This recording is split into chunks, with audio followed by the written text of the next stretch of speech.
नमस्कार, बहुत स्वागत है आपका। आपके साथ मैं हूं ज्योत्सना पाटनी। पंडित दीनदयाल उपाध्याय की पुण्यतिथि के मौके पर प्रधानमंत्री नरेंद्र मोदी बीजेपी सांसदों को संबोधित कर रहे हैं। सीधे चलते हैं। यहां पर तो सभी लोग उस विचार परिवार के सदस्य हैं। दीनदयाल जी जिसके मुखिया की तरह एक प्रेरणा की तरह अविरत रूप से हमें प्रेरणा देते रहे हैं। आप सबने दीनदयाल जी को पढ़ा भी है और उन्हीं के आदर्शों से अपने जीवन को गढ़ा भी है। और इसलिए आप सब उनके विचारों से, उनके समर्पण से भली भांति परिचित है। मेरा अनुभव है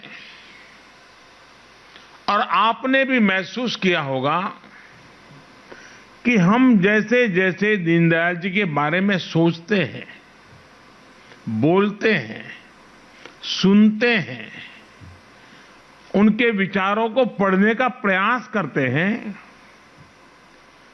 हमें उनकी बातों में, उनके विचारों में हर बार एक नई ताजगी, एक नया दृष्टिकोण, एक नवीनता का अनुभव होता है।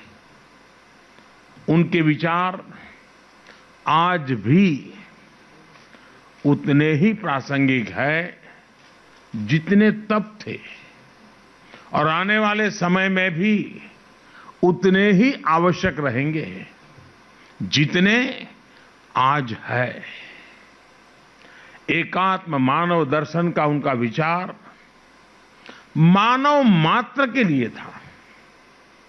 इसलिए जहां भी मानवता की सेवा का प्रश्न होगा, मानवता के कल्याण की बात होगी, दीनदयाल जी का एकात्म मानव दर्शन प्रासंगिक रहेगा ही रहेगा। एकात्म मानव दर्शन में विशेष रूप से इन 3 शब्दों में व्यष्टि से समष्टि की यात्रा व्यक्त होती है, स्वार्थ से परमार्थ की यात्रा का मार्ग स्पष्ट होता है और मैं नहीं तू ही का संकल्प भी सिद्ध होता है। साथियों, हमारे यहां कहा गया है, स्वदेशे पूज्यते राजा, स्वदेशे पूज्यते राजा, विद्वान सर्वत्र पूज्यते। अर्थात सत्ता की ताकत से आपको सीमित सम्मान ही मिल सकता है। जहां सत्ता की ताकत प्रभावी होगी वहीं सम्मान मिलेगा, लेकिन विद्वान का सम्मान हर जगह होता है। दीनदयाल जी इस विचार के साक्षात जीता जागता उदाहरण है। उनका एक एक विचार, उनके एक एक शब्द उन्हें पूरी दुनिया में एक विलक्षण व्यक्तित्व बना देते हैं। सामाजिक जीवन में एक नेता को कैसा होना चाहिए, भारत के लोकतंत्र और मूल्यों को कैसे जीना चाहिए, दीनदयाल जी इसके भी बहुत बड़ा उदाहरण है।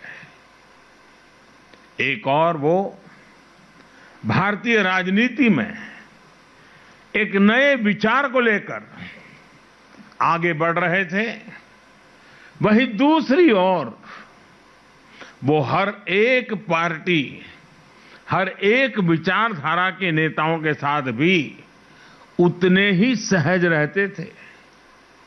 हर किसी से उनके आत्मीय संबंध थे। उन्होंने अपनी पॉलिटिकल डायरी लिखी थी,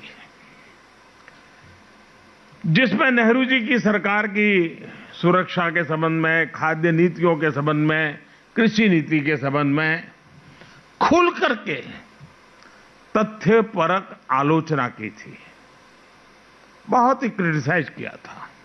लेकिन जब उन्होंने अपनी इस डायरी को प्रकाशित किया पुस्तक के रूप में, तो इसका प्राकथन उन्होंने कांग्रेस नेता और यूपी के मुख्यमंत्री रहे श्रीमान संपूर्णानंद जी से ही लिखवाया। संपूर्णानंद जी ने अपनी टिप्पणी में एक बहुत ही प्रभावी लाइन लिखी है। उन्होंने लिखा है, ये पुस्तक फ्यूचर रीडर्स के लिए एक साइकोलॉजिकल ग्लो है।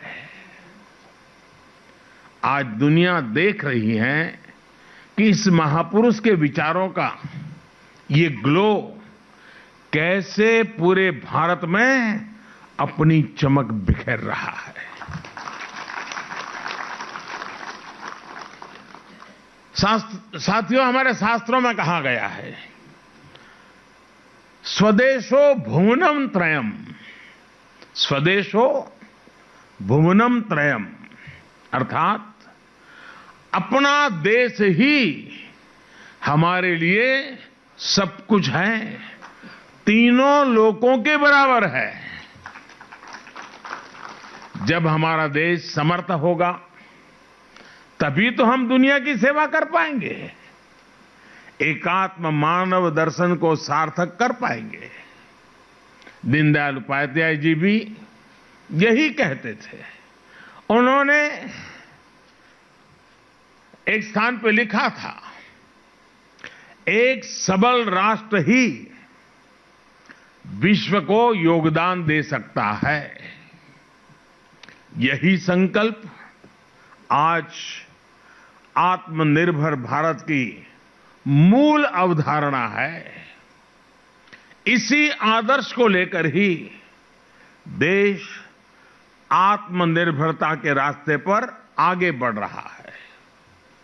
कोरोना काल में देश ने अंत्योदय की भावना को सामने रखा और अंतिम पायदान पर खड़े हर गरीब की चिंता की।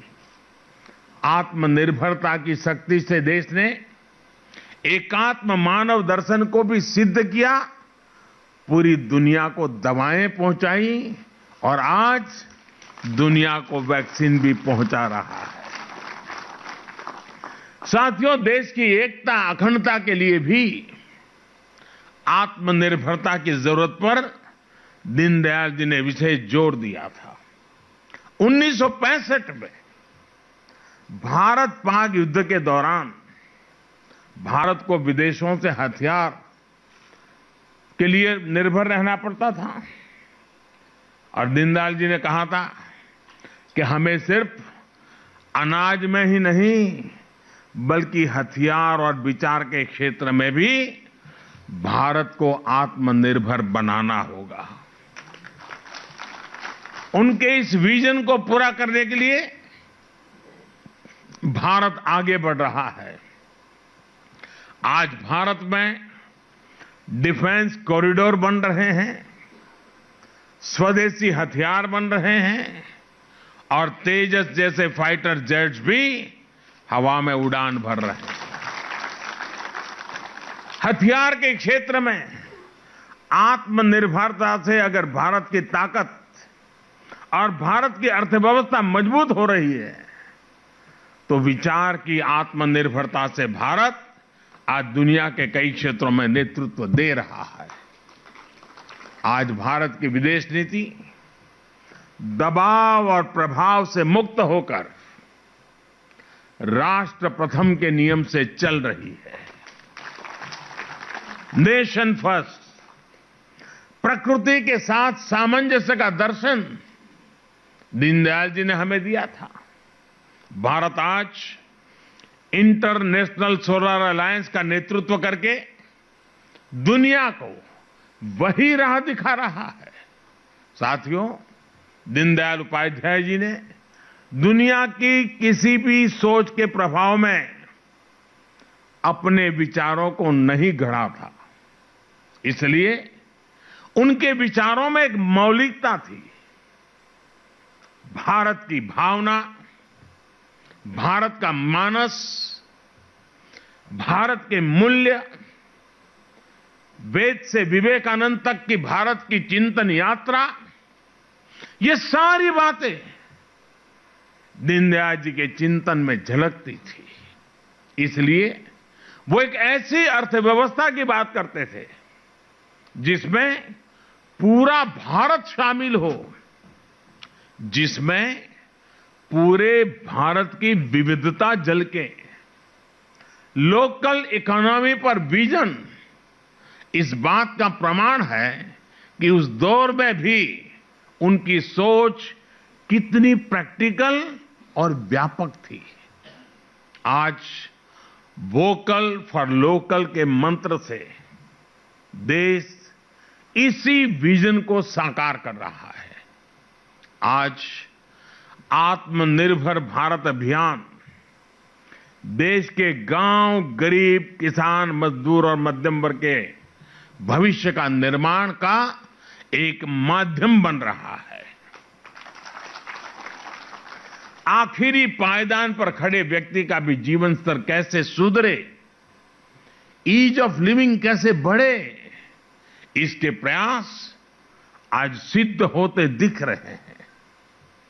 उज्ज्वला योजना, जनधन खाते, किसान सम्मान निधि, हर घर में शौचालय, हर गरीब को मकान, आज देश एक एक कदम आगे बढ़ते हुए इसको सिद्ध करता हुआ गौरव के साथ विकास की राह पर चल पड़ा है। इंफ्रास्ट्रक्चर की दिशा में हो रहा बड़ा बदलाव भी सामान्य मानवी के जीवन को सरल बनाएगा, देश को एक नई भव्य और आधुनिक पहचान देगा। साथियों, आज जब देश में इतने सकारात्मक बदलाव हो रहे हैं, पूरी दुनिया में भारत का कद बढ़ रहा है, तो कौन भारतीय होगा, कौन इस मां का लाल होगा जिसको गौरव न होता हो, उसका सीना चौड़ा न होता हो, उसका माथा ऊंचा न होता हो। आज विश्व भर में फैला हुआ भारतीय समुदाय जिस गर्व के साथ जी रहा है, उसका कारण भारत में हो रही गतिविधि है। हमें गर्व होता है कि हम अपने महापुरुषों के सपनों को पूरा कर रहे हैं। हमें गर्व है कि हमारी विचारधारा देशभक्ति को ही अपना सब कुछ मानती है। हमारी विचारधारा देशभक्ति से शुरू होती है, हमारी विचारधारा देशभक्ति से प्रेरित होती है, हमारी विचारधारा देश हित के लिए होती है।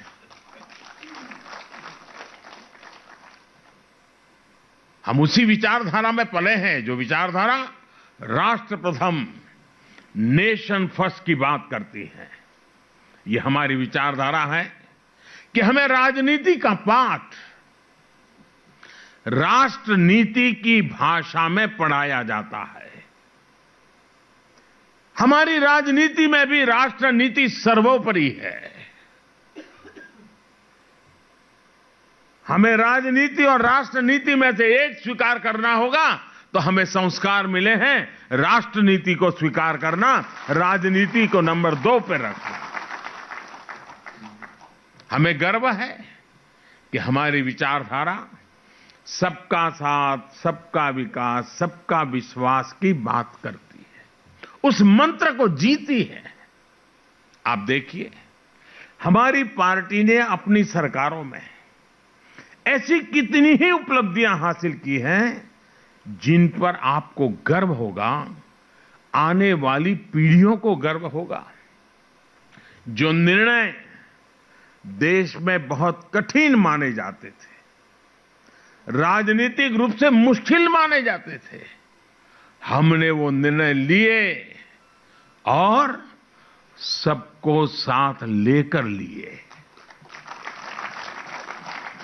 उदाहरण के तौर पर देश में नए जनजाति कार्य मंत्रालय का गठन, जनजाति समुदाय को हमारे आने के बाद थोड़ा था, पहले भी था, लेकिन उस मंत्रालय का अलग मंत्रालय का गठन भाजपा की ही सरकार में हुआ है। ये भाजपा का सरकार की ही देन है कि पिछड़ा आयोग भी उसको संवैधानिक दर्जा मिल सका, संवैधानिक स्टेटस हमारे यहां मिल सका। और ये भाजपा की ही सरकार है जिसने सामान्य वर्ग के गरीब लोगों को भी आरक्षण देने का काम किया है। और आप देखिए, देश में जब भी ऐसे कोई काम हुए हैं, तनाव पैदा हुआ है, संघर्ष हुआ है, समाज बढ़ गया है, उसी काम को हमने मेल जोल प्यार के वातावरण में किया है, क्योंकि राष्ट्र नीति सर्वोपरि है, राजनीति एक व्यवस्था है। राज्यों का विभाजन देख लीजिए, राज्यों का विभाजन जैसा काम राजनीति में कितने रिस्क का काम समझा जाता था, इसके उदाहरण भी है। अगर कोई नया राज्य बना तो देश में कैसे हालत बन जाते थे, लेकिन जब भाजपा की सरकार ने 3 नए राज्य बनाए तो हर कोई हमारे तौर तरीकों में दीनदयाल जी के संस्कारों का प्रभाव स्पष्ट देख सकता। उत्तर प्रदेश से उत्तराखंड का निर्माण हुआ, झारखंड बिहार से बनाया गया और छत्तीसगढ़ को मध्य प्रदेश से अलग आकार दिया गया। लेकिन उस समय हर राज्य में उत्सव का माहौल था, न कोई शिकायत थी, न कोई गीला शिकवा था, आनंद ही आनंद था, दोनों तरफ आनंद था। हमारी सरकार ने लद्दाख, करगिल को अलग केंद्र शासित राज्य का दर्जा दिया है और वहां जी भी उत्सव का ही वातावरण है। इसी तरह जम्मू कश्मीर और वहां के लोगों की आकांक्षाओं को भी हम पूरी तरह साकार करने में पर जुटे हैं। उसी प्रकार से सेलवासा और दमन दमन अलग थे, हमने उसको जोड़ दिया, दोनों तरफ आनंद है। अगर उनकी नई रचना की तो भी आनंद है और सम्मिलित किया तो भी आनंद है, क्योंकि हमारी प्रेरणा राष्ट्र नीति है। राजनीतिक स्वार्थ के लिए हम निर्णय नहीं करते हैं और इसका असर जन सामान्य के मन पर होता है। साथियों, हम राजनीति में सर्वसम्मति को महत्व देते हैं। हम सहमति के प्रयास को करते करते सर्वसम्मति तक जाना चाहते हैं। दीनदयाल जी कभी भी राजनीतिक अस्पृश्यता में विश्वास नहीं रखते थे। और आपको याद होगा, जब मैं 2014 में आया तो मुझे सदन में एक बार बोलने का मौका मिला, तब मैंने सदन में कहा था और बड़ी जिम्मेवारी के साथ कहा था और बड़े कन्विक्शन के साथ कहा था।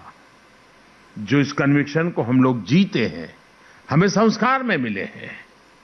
और मैंने पार्लियामेंट में कहा था कि बहुमत से सरकार चलती है, बहुमत से सरकार तो चलती है, लेकिन देश तो सहमति से चलता है, सर्वसम्मति से चलता है। और हम सिर्फ सरकार चलाने नहीं आए हैं, हम तो देश को आगे ले जाने के लिए आए। हमारे राजनीतिक दल हो सकते हैं, हमारे विचार अलग अलग हो सकते हैं, हम चुनाव में पूरी शक्ति से एक दूसरे के खिलाफ लड़ते हैं, पर इसका मतलब ये नहीं कि हम अपने राजनीतिक विरोधी का सम्मान न करें। आपने देखा होगा, प्रणब मुखर्जी साहब, हमें भारत रत्न देने में गर्व हुआ। वे कोई हमारी पार्टी के नहीं थे, हमारे आलोचक थे। अभी आसाम में तरुण गोगोई जी, नागालैंड में एमसी जमीर जी, ये सारे हमारे राजनीतिक विचार थे, हमारे राजनीतिक दल से कोई लेना देना नहीं था, न ही हमारी पार्टी का हिस्सा थे, न हमारे गठबंधन का हिस्सा थे, लेकिन राष्ट्र के प्रति उनके योगदान का सम्मान करना हमारा कर्तव्य। हमने पद्मश्री दिया, पद्म भूषण दिया। राजनीतिक अस्पृश्यता का विचार हमारा संस्कार नहीं है। आज देश भी इस विचार को, अस्पृश्यता के विचार को अब देश अस्वीकार कर चुका है। हां, ये बात जरूर है कि हमारी पार्टी में वंशवाद को नहीं, कार्यकर्ता को महत्व दिया जाता है। इसलिए आज देश हमसे जुड़ रहा है और हमारे कार्यकर्ता भी हर देशवासी को अपना परिवार मानते हैं। कहीं कोई आपदा आती है तो हमारे करोड़ों कार्यकर्ता अपना सब कुछ छोड़कर वहां पहुंच जाते हैं।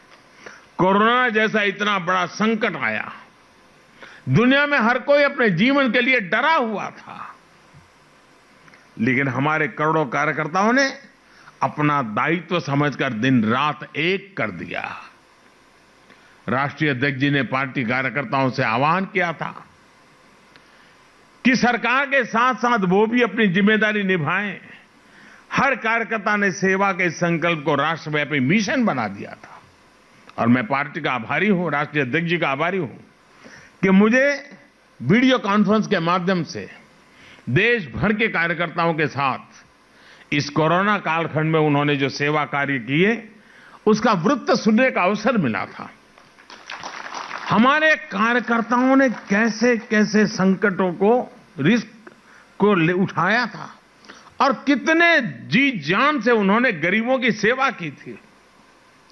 किसी गरीब के घर में चूल्हा न जले, कोई गरीब रात को भूखा न सोए, इसके लिए भारतीय जनता पार्टी का गांव-गांव में कार्यकर्ता दिन रात लगा रहा था। मैं देख रहा था कि जब हमारे श्रमिक बंधु अफवाहों के चलते, भय के चलते और कुछ लोगों की राजनीतिक इरादों के चलते जब शहरों को छोड़ करके, रोजी रोटी छोड़ करके गांव की ओर चल पड़े थे, तब भारतीय जनता पार्टी के कार्यकर्ता राह पर खड़े रह करके उनको जूते तक देने की चिंता करते थे, उनकी दवाई की चिंता करते थे, उनके पानी की। ये सारा वृत्त मैं सुन रहा था, मेरे मन को छू रहा था और कार्यकर्ताओं के इस परिश्रम से मुझे भी काम करने की प्रेरणा मिलती थी। इस अभियान में किसी ने वोट बैंक की चिंता नहीं की। ये नहीं सोचा कि किसका वोट हमें मिलता, किसका नहीं मिलता। साथियों, हमारी पार्टी, हमारी सरकार आज महात्मा गांधी के उन सिद्धांतों पर चल रही है जो हमें प्रेम और करुणा के पाठ पढ़ाते हैं। हमने बापू की 150वीं जन्म जयंती भी बनाई और उनके आदर्शों को अपनी राजनीति में, अपने जीवन में भी उतारा। हमारी सरकार ने हमारे महापुरुषों को भी राजनीतिक समीकरण के चश्मे से कभी नहीं देखा। जिन स्वाधीनता सेनानियों की उपेक्षा होती रही, उन्हें हमने सम्मान दिया। ये हमारी ही सरकार है जिसने नेताजी को वो सम्मान दिया जिसके वो हकदार थे। उनसे जुड़ी हुई फाइल्स को खोला, लाल किले पर झंडा फहराने का काम नेताजी की स्मृति में करना शायद किसी और शासन में कोई सोच नहीं सकता था। अंडमान निकोबार में नेताजी को याद कर करके उस द्वीप समूह में एक का नाम नेताजी के नाम से कर देना शायद किसी और सरकार में कोई सोच नहीं सकता। सरदार पटेल की दुनिया की सबसे बड़ी प्रतिमा बनाकर हमने उन्हें श्रद्धापूर्वक नमन किया है। देश की एकता के मंत्र को आने वाली पीढ़ियों को प्रेरणा के रूप में उस जगह से चेतना मिलती रहे, उस रूप में उस परिसर को खड़ा किया गया है। और मैं तो मेरे सभी सांसदों को चाहूंगा कि कभी न कभी अपने कार्यकर्ताओं की टोली बना करके जरूर उस स्थान पर जाइए। कम से कम एक रात वहां बिताइए। और दूसरा, मैं हमारे सभी सांसदों से आग्रह करूंगा, जब भी मौका मिले अपने कार्यकर्ता और अपने साथियों के साथ काशी जाकर के, काशी के निकट में ही जहां पंडित दीनदयाल जी ने अपना अंतिम सांस लिया था, जहां एक स्मारक उत्तर प्रदेश सरकार ने बनाया है, देखने जैसा स्मारक बनाया है। दीनदयाल जी की भव्य प्रतिमा वहां रखी है। वह इतना बढ़िया परिसर बना है, हम लोगों के लिए बड़ा एजुकेटिव है। आप जरूर कभी, काशी से कोई ज्यादा दूर नहीं है, बाय रोड आप चले जा सकते हैं और वहां एक बार हो आइए। हमारे लिए सारे तीर्थ क्षेत्र हैं और हम लोगों ने कभी न कभी मौका लेकर के वहां जाना चाहिए। आप देखिए, जिस जगह पे हम बैठे हैं, बाबा साहब आंबेडकर की स्मृति में बना हुआ है भवन, क्या कोई और सरकार बनाती क्या? ये हमारे संस्कार हैं जो हमें इस काम करने के लिए प्रेरित करते हैं। बाबा साहब आंबेडकर को भी भारत रत्न तब मिला जब बीजेपी के समर्थन से सरकार बनी थी। इन कार्यों का भाजपा को, हम सभी को बहुत गर्व है। साथियों, अगले महीनों में 5 राज्यों में चुनाव भी आने वाला है। हम सभी कार्यकर्ताओं को राष्ट्रीय अध्यक्ष जी के नेतृत्व में अपनी सकारात्मक सोच और परिश्रम के आधार पर जनता के बीच में जाना है। जनता इन 6 सालों में हमारी नीतियों को भी देख चुकी है और सबसे बड़ी ताकत हमारी जो है, देश ने हमारी नीयत को भी देखा है, परखा है और पुरस्कार भी दिया है। हमें उसी विश्वास को लेकर के आगे बढ़ना है। राष्ट्रीय अध्यक्ष जी के नेतृत्व में हम जरूर सफलता पाएंगे। साथियों, हमने देखा है कि पिछले कुछ सालों में टेक्नोलॉजी का यूज करके हम बहुत बड़े स्केल पर लोगों के जीवन में परिवर्तन लाने में सफल हुए हैं। गरीब, कम पढ़ा लिखा व्यक्ति टेक्नोलॉजी को यूज नहीं कर पाएगा, ऐसे सारे मिथक को तोड़कर आज देश रिकॉर्ड स्तर पर डिजिटल लेन देन कर रहा है।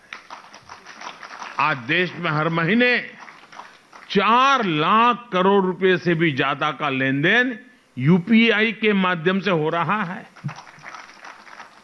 मोबाइल फोन से वो खरीद बिक्री कर रहा है, पैसे लेना देना कर रहा है। डिजिटल लेन देन करना अब लोगों के व्यवहार का हिस्सा बनता जा रहा है।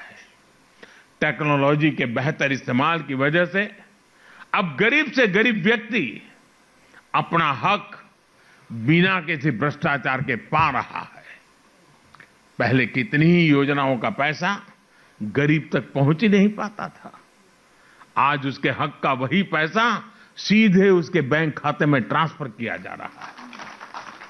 कितनी ही योजनाएं ऐसी थी जिसमें लाभार्थियों की सही पहचान नहीं हो पाती थी।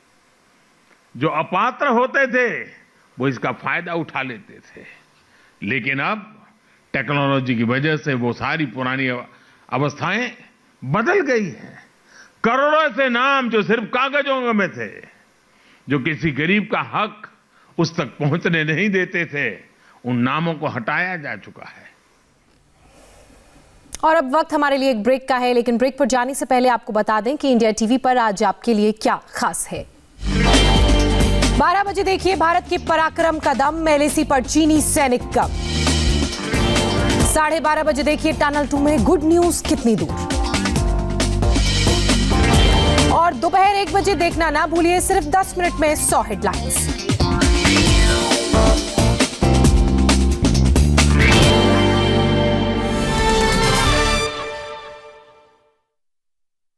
$5 लाख की गाड़ी का इंश्योरेंस 6,000।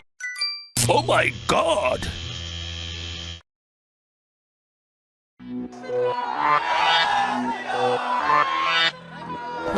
जय श्री बोलोगे तुम जय श्री राम, दीदी मानेगी अपमान। बोलोगे तुम जय श्री राम, दीदी मानेगी अपमान। बोलो सब जय श्री राम, बोलो सब जय श्री राम, बोलो सब जय श्री राम, बोलो सब जय श्री राम, बोलो सब जय श्री राम, बोलो सब जय श्री राम। नेताजी का बर्थडे आया, सरकारी प्रोग्राम रखवाया, पब्लिक में जो नारा लगाया, दीदी को गुस्सा आया। स्टेज पे चढ़ के दीदी गर्जी कैसे कैसी है भाई मनमर्जी, पहले मुझको यहाँ बुलाया फिर मेरा अपमान कराया। दीदी पुलिस बुला लेगी, देखो पुलिस बुला लेगी, ये जेल में डलवा देगी, दीदी पुलिस बुला लेगी। पब्लिक ने नारा जो लगाया, दीदी को गुस्सा आया। दीदी रखो थोड़ा ध्यान, थोड़ा सा कर लो आराम, तुम भी जप लो राम का नाम, बोलो सब जय श्री राम, बोलो सब जय श्री राम, बोलो सब जय श्री राम, बोलो सब जय श्री राम, बोलो सब जय श्री राम, बोलो सब जय Shri Ram. Oh my God! आखिर क्या हैं वो फीचर्स जो इंडिया टीवी लाइव ऐप को बनाते हैं सबसे अलग, सबसे बेहतर, और जिसने दिलाया इसे देश की सबसे इनोवेटिव न्यूज ऐप का खिताब। चलिए देखते हैं। बेहद साफ आवाज में टेक्स्ट टू स्पीच जो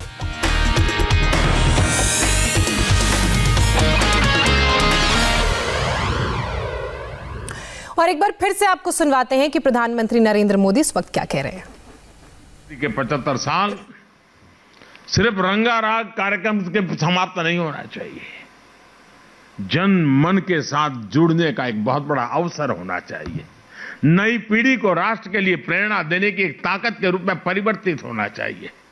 और इसलिए भारतीय जनता पार्टी के हर कार्यकर्ता जिसके लिए राष्ट्र नीति ही प्रेरणा है, इसके लिए आजादी का 75 का वर्ष ये भी अपने आप में एक बहुत बड़ी प्रेरणा है। साथियों, वोकल फॉर लोकल, आत्मनिर्भर भारत, मैं सभी मेरे एमपी साथियों से आग्रह करता हूं, मेरे सांसद साथियों से आग्रह करता हूं, मैं भारतीय जनता पार्टी के कार्यकर्ताओं से आग्रह कर रहा हूं। जो राह हमें दीनदयाल जी ने सिखाई थी, उस राह पर चलने के लिए हम कहीं से कुछ तो सोचें। एक काम आप कर सकते हैं क्या? कठिन है लेकिन करना है। मैं कहूंगा तो आपको लगेगा कि तो बहुत सरल है, लेकिन फिर भी मैं कहता हूं बहुत कठिन है। परिवार के आपके अपने सदस्य सब बैठ करके, उसमें भी आपके नौजवान बेटे बेटी भाई बहन जो भी हो, उनके साथ बैठ करके एक काम कीजिए। एक अच्छी सी डायरी लेकर के लिखिए, सुबह उठने से रात को सोने तक जिन जिन चीजों का उपयोग करते हैं। और फिलहाल हम रुकेंगे एक और छोटे से ब्रेक के लिए। ब्रेक के बाद आपको बताएंगे कि राजनाथ सिंह ने कैसे संसद में बताया कि एलएसी पर कम हो रहे हैं चीनी सेल।